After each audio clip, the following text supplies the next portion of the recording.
দেশনেত্রী বেগম খালেদা জিয়া চেয়ারপারসন আমাদের দীর্ঘ 4 মাস পর আজকে বাংলাদেশে তিনি আসছে।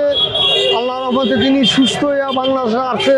আল্লাহর রহমতে উনিকে বিগত সরকার কাঠ দেওয়া বালুর বস্তা দিয়ে তিনি আটকায় রেখেছে, বিদেশ যাইতে সময় দেয় না, চিকিৎসা করার দেয় নাই। ওয়ালটন আবারও মিলিনিয়ার অফারে ওয়ালটন ফ্রিজ কিনে আপনিও হয়ে যেতে পারেন মিলিয়নিয়ার। মিলিনিয়ার ছড়াছড়ি দেশ জুড়ে, এটা শুধু ওয়ালটেনই পারে। আমি দোয়া করি আল্লাহর কাছে তাকে হায়াত বাড়া দেব। তিনি এই দেশে চেয়ারপারসন হয়ে তিনি মন্ত্রী প্রধানমন্ত্রী এই দেশের জনগণের সেবা করুক, জনের উন্নয়নের কাজ করুক। আমরা 15 বছর এই দেশে ঘুমাইতে পারি। আজকে দেখেন আমরা লাখে লাখে মানুষ, তার জন্যে আমরা এখানে আপনার শহীদ প্রেসিডেন্ট জিয়াউর রহমানের সৈনিক জিয়াউর রহমান এই দেশকে সুস্থ শৃঙ্খলাভাবে তিনি এই দেশকে পরিচালনা করছে। দেশনীতি খালেদা জিয়া সুন্দরভাবে দেশ চালাচ্ছে, সেই জন্য আজকে আমরা তার জন্য দোয়া করি। তিনি এসে যাতে আমাদের এই দেশের উন্নয়ন করতে পারে, আল্লাহর কাছে দোয়া করি।